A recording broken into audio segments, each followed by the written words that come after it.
To be successful, you have to be disciplined. You have to hustle.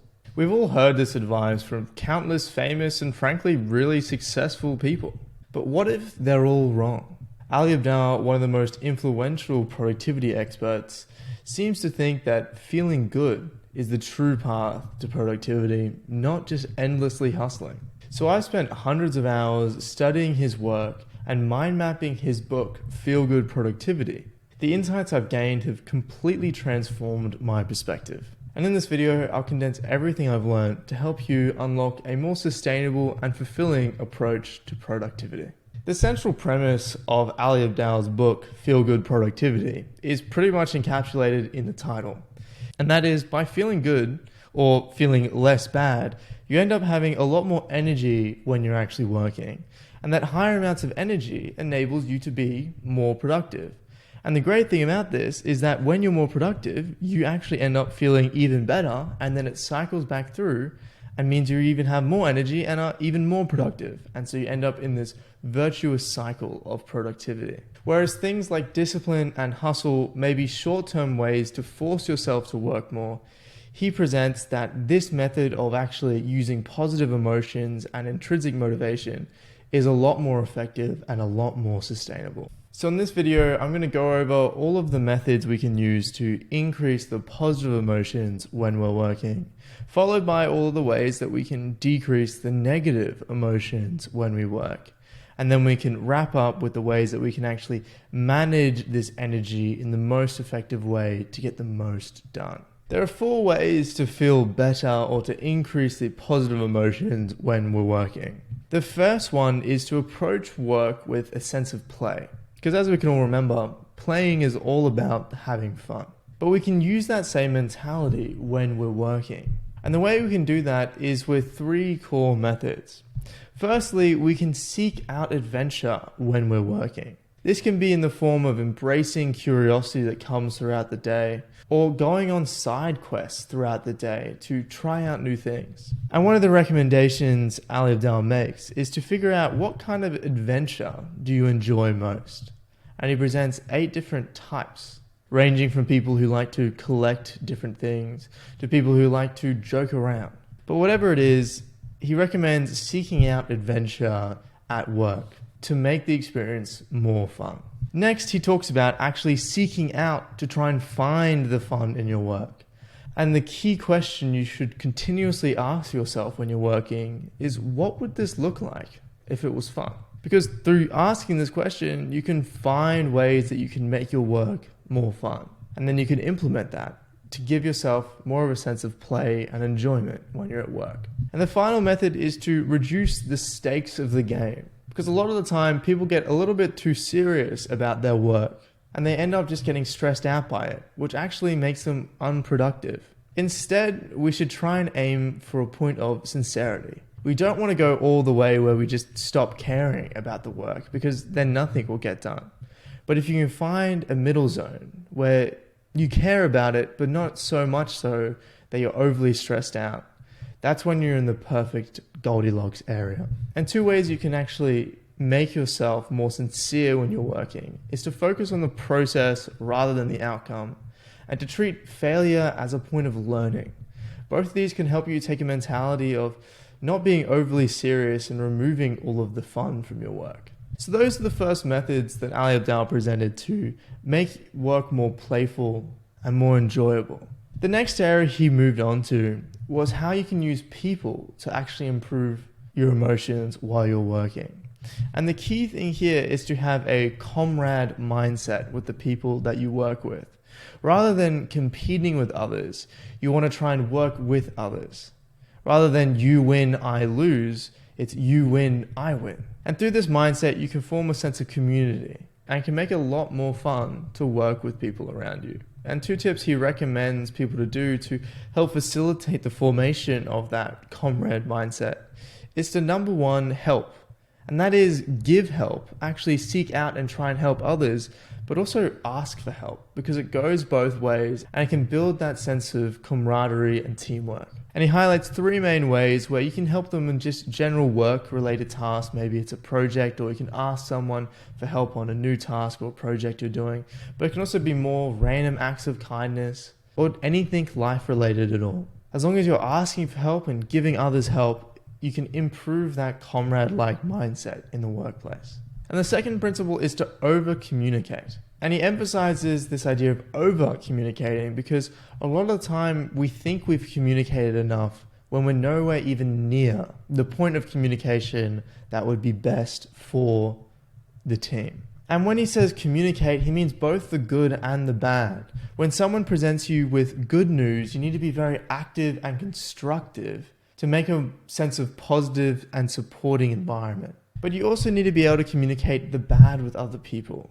But when you do it, you need to be very sensitive to make sure that you don't end up damaging the relationship. And he recommends 3 methods here. Try to be candid rather than honest. Say that this is what I saw or this is what I think, rather than saying that your perspective is correct. And try and be very objective. Focus just on the facts. And also try and focus on potential solutions rather than the problem. All of these ways will help raise negative issues without actually detrimenting the relationship. And to do that, you also need to make sure that you're actually in sync with other people's schedules, because otherwise you're never going to be able to work with them. And so those are the first 2 methods that Ali Abdaal presents to increase the positive emotions when you're working and to try and involve people in your day-to-day tasks. The third method is power, which sounds quite strange initially, but all he really means here is feeling capable and in control of your tasks. Because if you feel like you're capable of something and that you're in control of the outcome of something, it makes you feel empowered and gives you a lot more positive emotions around the project itself. And this comes down to 2 things. You want to take a greater degree of ownership around your work. Because when you have a greater sense of ownership or responsibility, well, then you feel like you're in control of the work that you're doing, and it gives you that greater sense of power. So in an ideal setting, you would want to be able to control what you're doing. But in a lot of work case scenarios, that's not always possible. A lot of the time, tasks will just be assigned to you. However, he says that you can pretty much always control how you actually complete a task. And so you can take ownership over the process of completing a task. And in every single case, no matter what, you can always control your mindset. Even if you don't control what you do or even how you do it, you can control your mindset around it. And so you can change your mindset from you have to do this to I choose to do this. And taking on a mindset which gives you a greater sense of ownership. The second way is to increase your confidence in actually completing the task to make you feel more capable. And there are 4 ways he presents to do this. The first one is to find examples of people who have done similar things in the past. Because a lot of the time, if you can see someone else to do it, you can believe that you can do it as well. So try and seek out role models, and you can even look at different forms of content like YouTube channels or blogs to find examples of people doing similar things before. Or you can just look around your workplace to see examples of people doing the same task you've been assigned before. It doesn't have to be the exact same task, but anything similar will give you a lot more confidence in your ability to complete it. The next method is self-talk, to talk yourself up to be more confident. And this is one that's commonly recommended. The third method is to pretend it, effectively fake it until you make it. And one question you can continuously tell yourself is, what would I look like if I was confident? You don't actually have to be confident, but if you just ask that question, you can think, how would you act? And then you can just pretend and act that way. And weirdly enough, it'll end up making you actually more confident to begin with. And finally, the last one is to genuinely actually improve your ability to complete that task. Whether it actually be learning how to do that task through taking on a beginner's mindset, or trying to teach other people, because teaching can be one of the best ways of learning. And this is where it starts to link back to some of the things we talked about previously, where taking a sense of play to your work and embracing curiosity and treating failure as a learning experience can actually feed in and actually make it easier to learn things and improve, making you more confident. And so all of these things feed into each other because a lot of the time one will lead on to the other. Having people around will maybe make it seem more playful, and taking a sense of play will maybe actually make you learn more and increase your confidence. And so as you can see, they're all very interconnected, and one thing can help you do another. And the final method he presents to make you feel better or feel good when you're working is to make sure that you have a sense of alignment when you're working, to feel like you're actually pushing towards a life you want to build. And to do this, you first have to establish what kind of life do you even want to live? Because if you don't know where you're going, you're never going to be able to get there, and you're never going to know if you're actually aligned with your goals. And so you want to determine your long-term core values in life. And a way he presents to do this is using a eulogy, where you're effectively trying to write your own eulogy. And through that, you can figure out what do you truly value. And then you can break it down a little bit and make more of a medium-term plan. And one method he presents to actually help you do this is to use a 5-year planning system called the Odyssey Plan, where you consider where you would be in 5 years if you took the exact same path you're currently taking, or where you would be in 5 years if you took a slightly alternative path or a completely radical path. And you can consider that and see which one best aligns with your core values, and it opens your eyes to different possibilities. And then using that established vision, both for that long-term and that medium-term 5-year plan, you can then make sure that you're actually fulfilling that in your day-to-day actions. And you can do that by assessing your current alignment with how you spend your time. And you can use a tool called the Wheel of Life, which splits your life into 9 components. And then in each of these components, you can consider how aligned are your actions with your long-term vision for each of these 9 components of life. And then you can also correct your course and make sure that you're actually going to be doing the things that you want to that actually align with your long-term goals. And you can do that on a yearly standpoint, where you set 12-year goals, which he likes to call 12-year celebrations, where you imagine yourself celebrating something in each of the 9 components of the Wheel of Life, and you set that as your 1-year goal.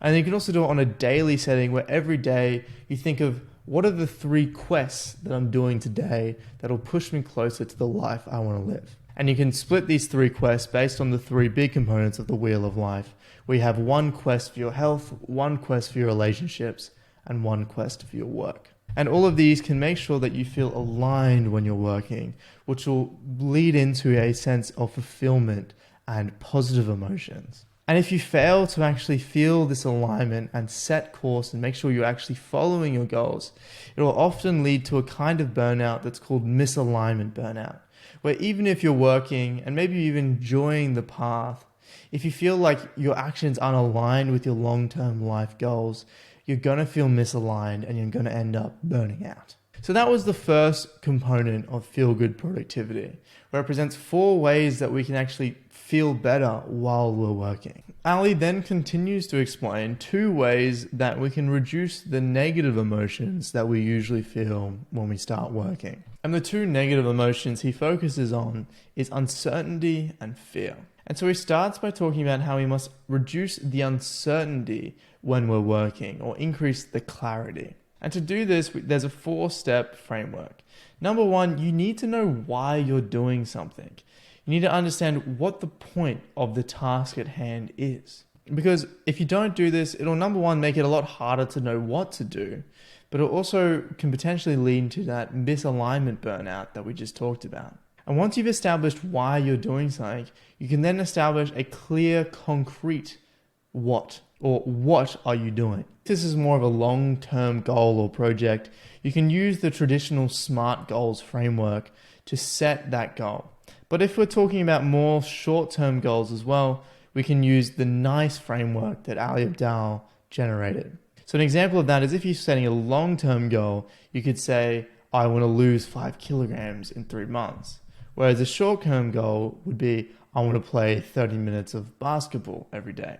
Where in that short term, it's very, short term or near term, it's input based, where you're focusing on the work that you're putting in, not the outcome. It's very controllable and it's also energizing. And then once you've decided what you want to do and it's very clear and concrete, you can then determine when are you going to do it.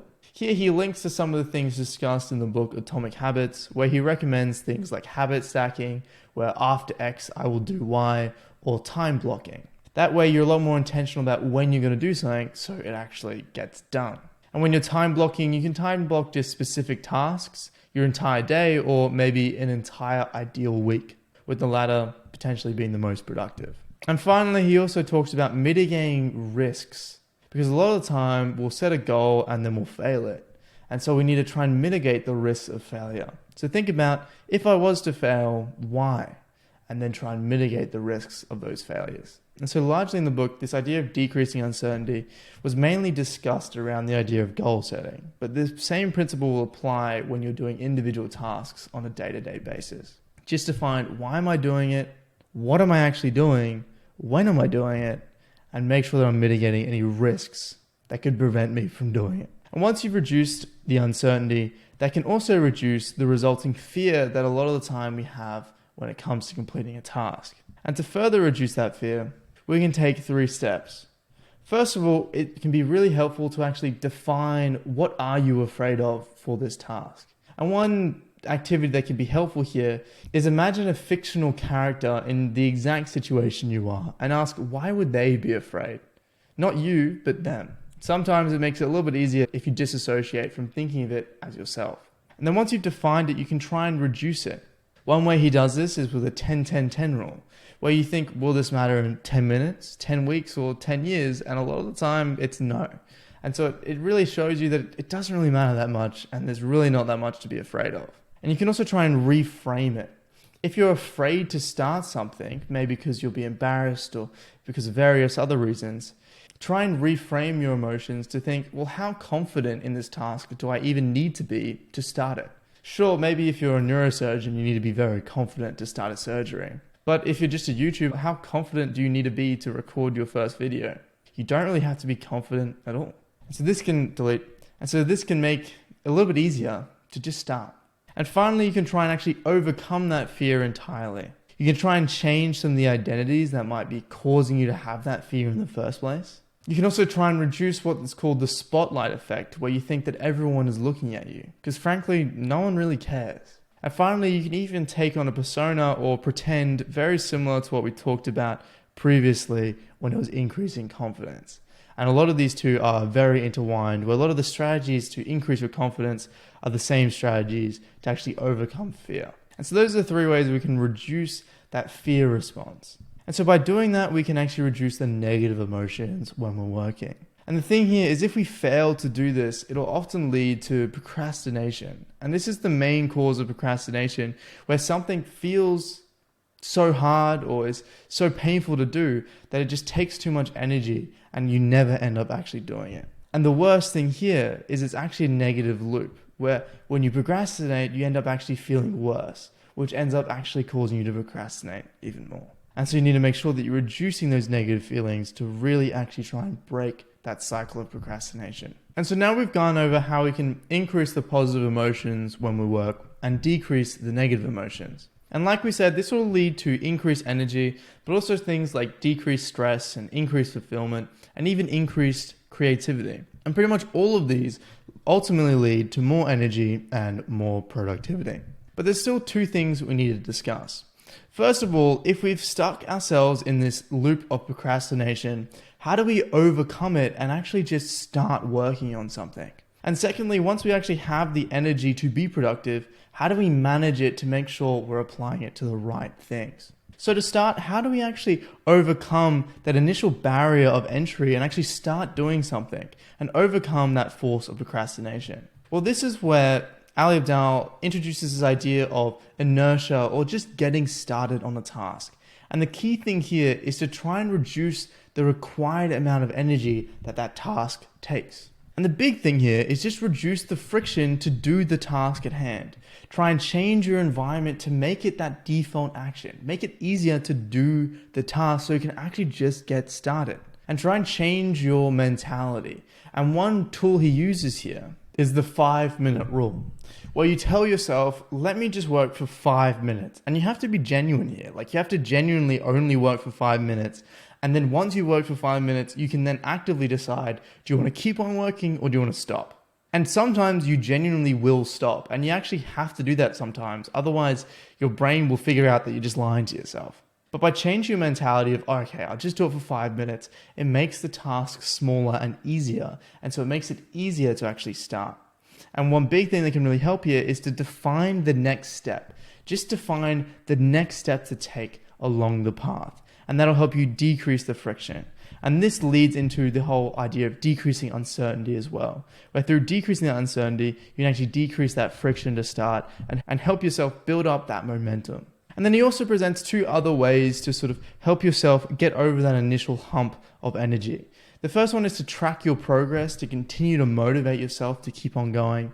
And lastly, he talks about getting an accountability buddy to, well, keep you accountable and help you start doing that task. But all of these ways will help us reduce that required amount of energy, overcome that procrastination, and get back into that cycle of productivity. And finally, the last thing he touches on is how we can manage this energy that we now have to make sure we're applying it in the right cases and we still don't get burnt out. So here, there are three things we need to do. Number one, we need to prioritize where we put that energy towards. Because if you overwhelm yourself with too many tasks, you'll end up becoming burnt out and overexerted. Where no matter how much energy you have, if you've got too much on your plate, you're going to be overwhelmed. So instead, what you want to do is have only 1 to 5 active things you're working on. And everything else you can put in your backlog. So maybe your active investments are building muscle or learning to cook, whereas all of your backlog is your dreams and hopes and ambitions, maybe learning a new language or learning another skill. And when you're deciding if you genuinely want to actually do something and actually move it over to that active investment, you need to think, do I really want to do this? And 3 ways that can help is to use 3 questions. First of all, is this a hell yes or a no? Because if you're not incredibly excited to actually do this thing, if it's not a hell yes, then it should be a no. And it's a very simple and easy decision-making framework. Another thing you can do is think, would I do this tomorrow? A lot of the time we'll commit to doing something, say 2 months from now, because we think we'll magically be less busy. But we're effectively always the same level of busy. So if you wouldn't do it tomorrow, then don't do it in 2 months. And finally think, is there anything you could do instead that would be more meaningful? So let's say you say yes to staying late at another shift. Could you have alternatively spent a night with your kids? Always think about what are you giving up and are you willing to give that up as well? And you can use those 3 questions to decide if you genuinely want to actually take something out of that backlog and actually start actively investing in it. But make sure you're not investing in too many things because otherwise you're going to burn out. The next thing he talks about is reducing wasted energy. So the first one is reducing distractions. Try and reduce the things that are pulling you away from work because then you're just wasting energy on those distractions. And one great way to do this is to increase the friction of doing the thing that's distracting you. Secondly, he talks about this idea of task switching. Because if you switch tasks too often, you end up actually reducing your productivity. Because every time we change a task, it actually takes time. But there's also the counter argument that when you don't actually switch tasks ever, a lot of the time, we're just going to get bored. And so it's actually not optimally productive. Instead, we want to do something in the middle where we're changing tasks, but not too often. So we're staying engaged, but we're also not constantly switching and never actually getting anything done. And the final pillar when managing your energy is to make sure that you don't drain all of it too quickly through taking energizing breaks while you work. And the key thing here is energizing breaks. Things like scrolling TikTok or Instagram don't really actually give you energy. And so they end up just draining your energy levels even more. And if you fail to take these energizing breaks enough, you're going to burn out by what he calls a depletion burnout, where effectively you just run out of gas. And so make sure this doesn't happen, take those breaks. And there's 3 types of breaks he recommends. Number 1, calm activities. Things that you're competent in, you have high autonomy over, and you have high liberty and are very mellow. And so these can be different hobbies or projects. Maybe you have a hobby where you go out rowing or running, or you just have one-off projects where you're, say, building something or cleaning up a room. Whatever it is, you want things that are calm activities and hit these 4 criteria. Effectively things that make you feel good to do. Secondly, you can also do what we call mind wandering, where you actually just don't do anything. You just maybe go for a walk, or you just sit and look out on a balcony, and you just let your mind wander. And in both of these cases, you can amplify the restorative and energizing. In both these cases, you can use nature to actually make them even more energizing, because nature can be incredibly restorative. So you can do these hobbies or this mind wandering in nature. And finally, he talks about this idea of the write-off principle. And that is maybe when you get home after a shift and you're just completely smashed, it's actually best to give yourself the ability to just write off, say, an afternoon. Because sometimes you just won't be able to work and you maybe just won't even have enough energy to let your mind wander or even do one of your calm activities. And the issue is if you actually force yourself to do those, it ends up draining your energy even more. And so very occasionally, you need to be comfortable just writing off a weekend. And the key thing here is through writing something off, you effectively forgive yourself for doing something that maybe you wouldn't want to do. Maybe you come home and you're just so tired that all you can do is just watch Netflix. And sure, that isn't optimal, but occasionally it's going to happen. And you have to give yourself permission to do that, because if you don't forgive yourself, you're going to end up feeling worse, and that's going to end up actually to resulting in more procrastination. So one of the biggest things is forgiving yourself for when you actually do procrastinate. And one way you can do this is think of the small wins. Maybe you didn't do X, but you did do Y. Maybe you didn't read a book you wanted to read, but you did watch a really cool new interesting TV show. And think of those small wins to forgive yourself so you don't actually end up getting into that negative cycle of procrastination. So that's it. That is a summary of the book Feel Good Productivity, where quite simply, feeling good will give you more energy and make you more productive. And Ali Abdaal finishes off the book by talking about this idea of experimentation. Everything he presents in here is really just an experiment. It's not necessarily going to work for you, but you should try it as an experiment to see if it does. And when you're experimenting, always try and prioritize experimenting with the worst parts of your systems first. And just change one thing at a time so you don't get overwhelmed and you actually know what's helping. But that's about it. Hopefully that helps you understand Feel Good Productivity just a little bit more. And follow for more and subscribe to my channel if you want more mind map summaries of books like this.